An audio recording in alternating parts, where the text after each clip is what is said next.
Bonjour et bienvenue dans cette nouvelle vidéo, c'est Thierry Técher, donc de Premier Investissement. Cette vidéo s'adresse aux personnes qui sont sur le Bon Coin ou ailleurs en train de consulter les annonces et qui galèrent un peu, qui ne trouvent pas de biens immobiliers, qui sont un peu en train de se décourager. J'ai répertorié 12 cas qui me sont arrivés réellement et dans chacun de ces cas, ça a été l'occasion de faire une bonne affaire, soit une très bonne affaire ou soit une bonne affaire. Donc, je vais essayer d'être rapide. Premier cas. Donc, premier cas, la personne avait un projet, en fait, un projet de faire une énorme piscine. Et donc, c'était un studio qu'elle vendait, qu'elle avait acheté, je ne sais plus quel prix, mais qu'elle avait acheté peu cher. Ils avaient fait pas mal de travaux, etc. dedans. Et donc, ils vendaient uniquement pour financer leur piscine. Ils se sont pas trop penchés sur le prix du marché ou quoi que ce soit. Ils voulaient avoir leur piscine et puis c'était ça qui les rendait heureux. Voilà. Donc, j'ai fait une très bonne affaire ce jour-là. Deuxième cas, c'était pour arrondir une succession, c'est-à-dire que, bon, j'en ai parlé plusieurs fois dans plusieurs vidéos avant, c'était la maison sur laquelle j'ai fait une plus-value de 100 000 euros, je ne vais pas en reparler, mais en tout cas, il s'agissait d'une maison qui était achetée 45 000 euros et en fait, ils étaient trois héritiers. Donc une maison qui était en ruine, pour eux ça n'avait absolument aucune valeur, ils n'habitaient plus sur place, ils avaient fait leur vie. Et donc, ils se sont dit, bah, on va pas s'embêter, on va faire 15 000 euros chacun, ça va faire 45 000 euros, il y a 5 000 euros de frais d'agence, donc ça tombait rond. Et donc, pour eux, ben voilà, ça tombait rond, c'était très bien, il n'y avait pas à se disputer avec les frères et sœurs. Ils ont tout à fait raison d'ailleurs, hein. Un bien immobilier ne vaut pas le coup de se disputer, ça reste du matériel. Et voilà, donc ça c'était le deuxième cas. Troisième cas, la personne avait acheté à une autre époque. C'était une personne qui, je crois, avait 90 ans et qui avait 100 biens immobiliers. Oui, 100 biens. Et donc, elle avait acheté une autre époque et elle était plus en train de gérer sa succession qu'autre chose. Donc, elle avait confié ça à une agence. Elle était tout à fait ouverte à discuter le prix, puisque elle, son but, son intérêt, ses enjeux à elle étaient surtout de vendre de son vivant. Euh, bon, bien sûr, elle avait bien profité de ces biens-là immobiliers. Elle avait beaucoup profité de l'immobilier. D'ailleurs, je pense que dans sa jeunesse, elle est très très forte en immobilier, puisqu'elle a quand même atteint le chiffre de 100, qui est quand même pas rien.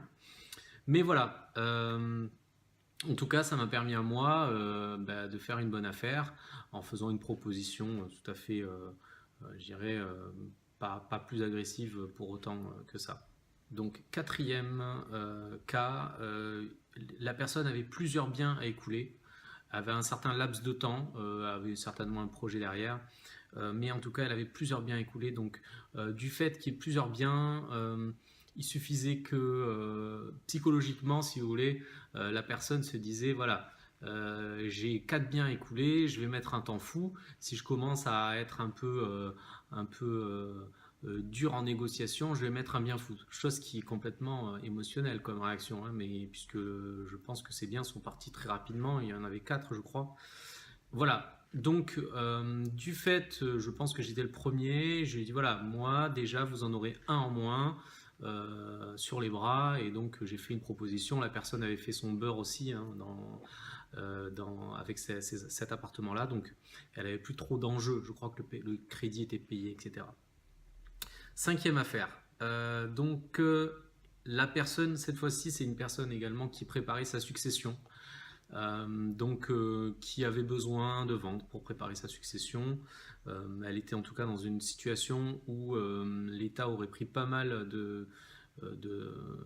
aurait pris pas mal de sa part. Sixième, donc là, c'était une personne en fait qui n'était pas gourmand, tout simplement.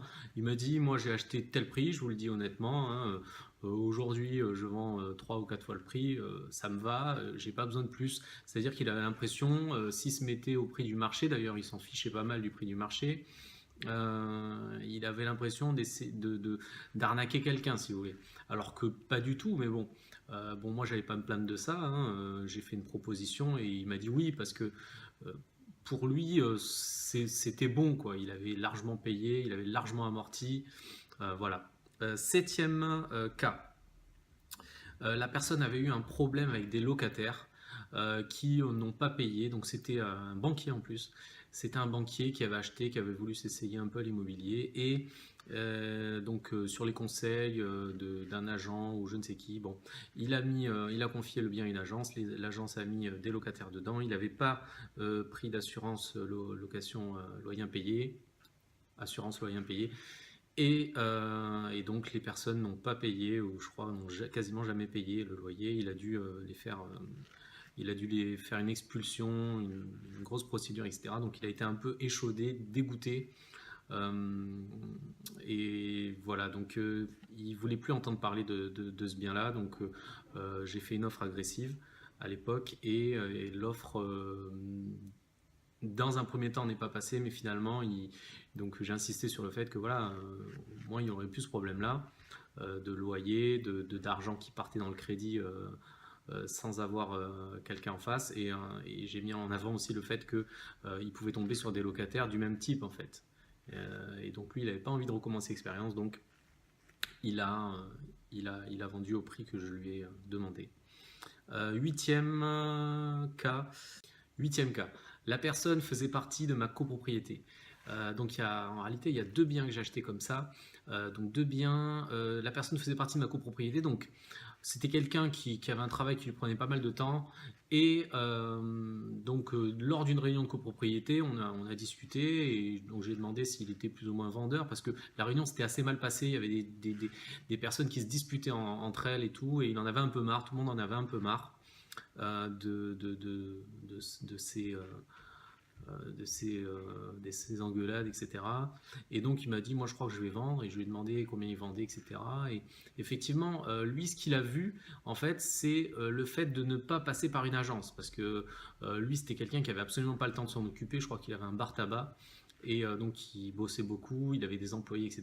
Il avait investi dans l'immobilier pour diversifier un peu son patrimoine. Mais lui, ce qu'il voulait, c'était ne pas passer par une agence. Parce que pour lui, l'agence prenait 10%, et en passant directement par moi, il faisait une économie. Donc là, j'ai fait une bonne affaire aussi. 9e cas, la personne déménageait. Elle déménageait à l'étranger, et donc elle voulait pas avoir un bien, même gérer une agence qui soit en France. Et donc elle était prête à le vendre assez rapidement. Et qui dit assez rapidement dit possibilité de faire une offre un peu plus agressive, puisque la personne ne va pas regarder en premier lieu la rentabilité, mais surtout le fait que ce soit vendu avant qu'elle parte à l'étranger. 10e cas, j'ai eu une personne, les enfants en fait. Donc la personne avait acheté l'appartement pour ses enfants lors de leurs études en fait.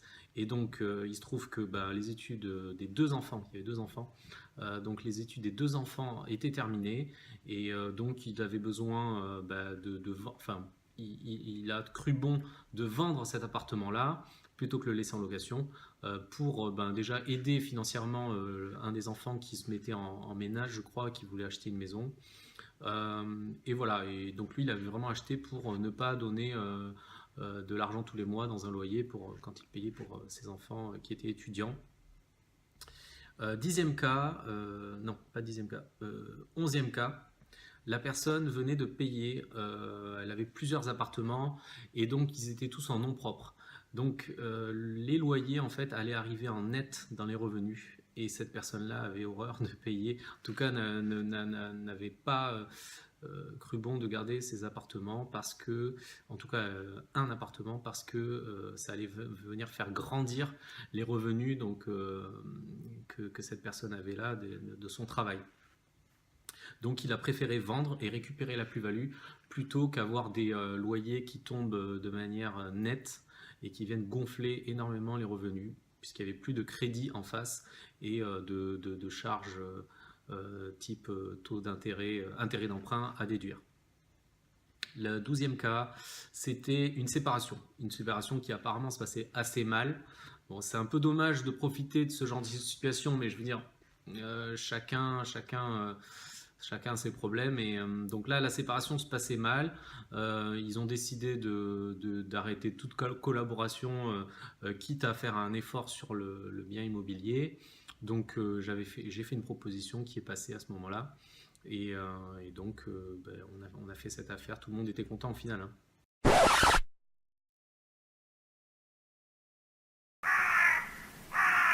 Je vous souhaite une très bonne journée et je vous dis à très bientôt pour une prochaine vidéo. N'hésitez pas à vous inscrire pour avoir beaucoup plus d'informations sur www.premierinvestissement.fr. Premier en toutes lettres. Je vous mets un lien en bas ou au-dessus de la vidéo. Je vous dis à très bientôt. Salut.